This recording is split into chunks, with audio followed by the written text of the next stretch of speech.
Welcome, focused learners, to this explainer. Today, we're embarking on a deeply methodical, step-by-step deconstruction of what we call unwinnable games. We're going to map out the exact, precise architecture of systemic and psychological traps. Now listen, this isn't just about avoiding a bad situation here or there. It's about maintaining methodological rigor as we uncover the hidden rules operating all around us. By understanding this conceptual complexity, we can finally reclaim our agency. We're going to take our time, dive deep, and really analyze the structures at play here. So I want to start by posing this multi-layered question to you, and I really want you to let it sink in. Consider a philosophical hook designed to immediately disrupt your existing mental framework. Think about it. How often do we internalize failure? How often do we just assume we simply didn't try hard enough, or we weren't smart enough, or we just missed the mark? But what if we completely shifted our focus away from self-blame? What if we looked at the concept of structural impossibility instead? This requires us to articulate a brand new theoretical position, a new way of looking at the world around us. It demands that we ask, what if, sometimes, the game itself is the actual enemy? Okay, let's dive into this. First, we'll look at the anatomy of a trap, followed by the cognitive puppeteers and architecture of digital deception. Then we'll explore the weaponization of identity, the math of solvability, and finally, dismantling the unwinnable game. Section 1. Anatomy of a trap. The mechanics of the snare. Think of a classic mechanical bear trap. This is exactly how psychological and systemic traps operate in the real world. They are meticulously engineered for one-way traffic. They exploit a natural, very human vulnerability, often the shiny promise of getting something for nothing, just to lure you in. But the critical, theoretical point we have to understand here is that your struggle isn't a sign that you're failing to escape. Struggle is literally an intended feature of the mechanism. It's built into the design. Every frantic effort to pull away only drives the teeth deeper into you. We have to realize that most unwinnable scenarios are structural realities, absolutely not personal failings. Let's look at this formal definition to ground our analysis. A trap is a mechanism where your own resistance is actively weaponized against you. But here is the incredibly empowering shift, the real aha moment. A trap is only a trap if you walk into it blind. The very second you can accurately define it, name it, and see the trap for what it is, it fundamentally changes its form. It ceases to be this terrifying snare and instantly becomes raw information. It becomes leverage. It becomes undeniable proof of your opponent's tactical weakness. And this cycle brilliantly illustrates the structural architecture that makes these traps work so effectively in human interactions. Every con, every manipulative system out there follows this exact, predictable cycle. First, step 1, setting the stage by mirroring you, identifying your soft spots, and manufacturing this false sense of trust. Then comes step 2, the convincer. This is where they give you a small, early win so you feel uniquely intelligent and in control. It builds artificial confidence. Finally, step 3, the breakdown. And you really need to understand this part. By the time you reach step 3, where the system demands your total, unwavering investment, the trap is already fully closed. Your recognition of the game absolutely has to happen at step 1 or 2. Section 2.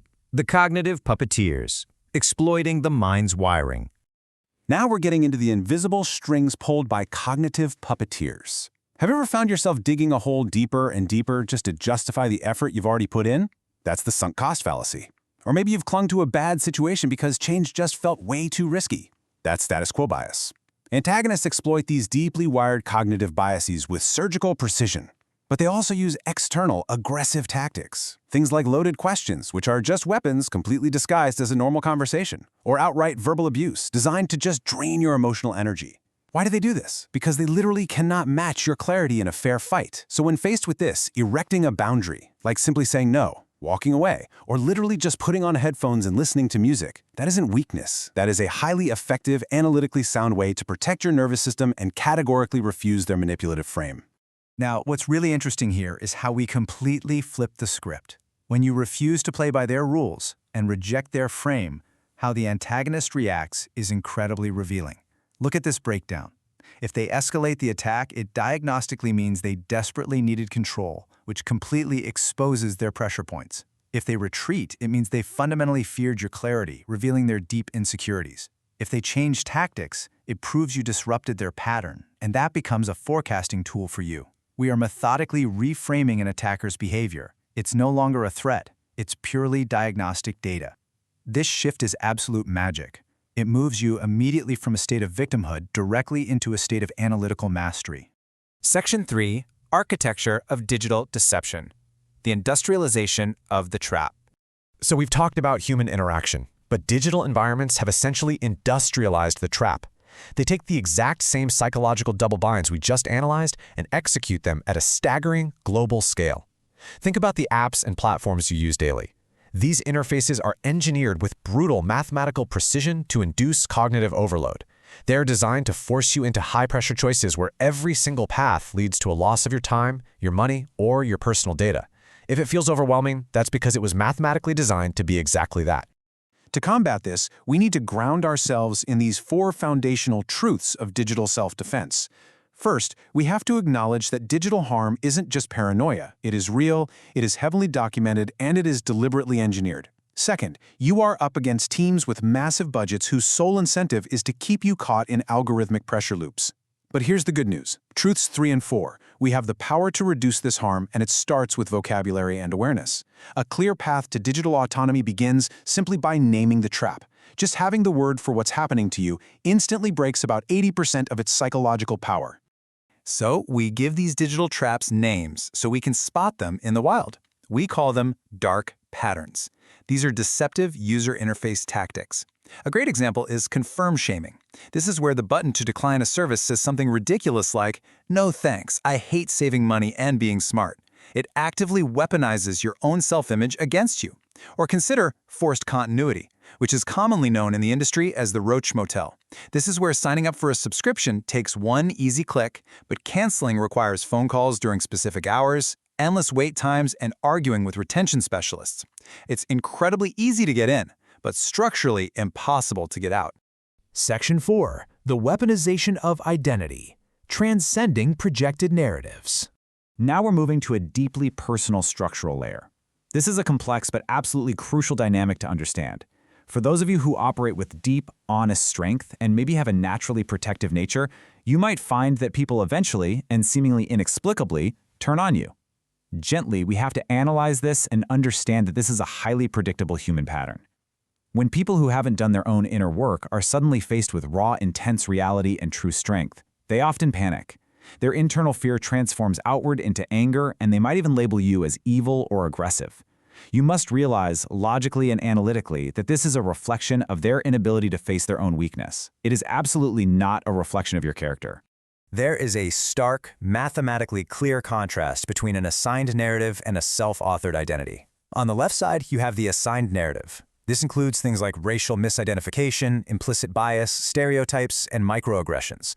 Basically, it's strangers projecting a fictional story onto you that has absolutely nothing to do with who you actually are. On the right side is your self-authored identity. This is your heroic clarity, your actual lived experience, your deeply rooted belonging, and your chosen values. Listen to me. You have the absolute, unconditional right to reject false, assigned assumptions. Your identity is entirely self-authored. You do not owe anyone anywhere a performance of their broken stereotypes. Section 5. The math of solvability. Precision over pessimism. 21%. I want you to really think about this number. In the classic game of Klondike Solitaire, exactly 21% of all deals are mathematically unwinnable from the very first card you draw. It literally does not matter how much skill you have. It does not matter how much effort, persistence, or raw intelligence you apply to the board. The game is structurally, mathematically broken before you even make your first move. So keeping that 21% in mind, I want you to internalize this guiding question deliberately. When you find yourself stuck, struggling, and feeling like you're losing, whether that's in a relationship, navigating a corporate digital interface, or dealing with a societal expectation, stop questioning your own intelligence. Stop performing exhausting, draining effort inside a closed, broken system. Instead, step back and demand a critical analysis of the system's foundational assumptions. Ask yourself, was this specific game ever actually designed for me to win? To further illustrate this, consider the absolute cruelty of silent systems. Back in the 1990s, in interactive fiction video games, designers would literally build in structural dead ends. You could make a single wrong choice in hour 1 of the game, and then play for 10 more excruciating hours before realizing that victory was mathematically impossible all along. If a system never transparently tells you that you are in a losing state, you have to understand that silence isn't a bug or an oversight. That silence is the very mechanism of the trap. Detecting a circular dependency or a structural dead end early on is not quitting. It is the absolute highest form of strategic intelligence available to you. Section 6. Dismantling the unwinnable game. The art of the early exit. So what does this all mean for us? The crucial point is how we finally, practically, reclaim our agency. First, you must meticulously monitor your decisions for sunk cost thinking. Watch out for that little voice saying, "But I have already invested so much time." Second, question every single frame. Ask yourself analytically who actually benefits from the choices being presented to me right now. Third, know that you can boldly reject the rules by simply stating out loud, "I do not accept your premise." Fourth, always remember the hidden third option. You can just close the tab, log out, or completely ignore the engagement. And finally, protect your resources. True victory is not achieving the high score in a rigged game. It is the preserved effort, time, and dignity that you utterly refuse to sacrifice on someone else's terms. Remember this for sure. The system's goal and your personal goal are rarely, if ever, the exact same thing. Escaping a trap that was engineered from the ground up for someone else's benefit is not a failure on your part. Let's be absolutely clear here. Walking away is the only rationally intelligent response to a broken, malicious design. I'm going to leave you with this final provocative thought to analyze as we wrap up this explainer. When you finally recognize the trap for what it is, you are no longer bound by its internal logic. You owe the system absolutely no explanation for your exit. Walking away is a complete sentence. Thank you for joining me on this deep dive. Stay analytical, stay aware, and keep questioning the frame.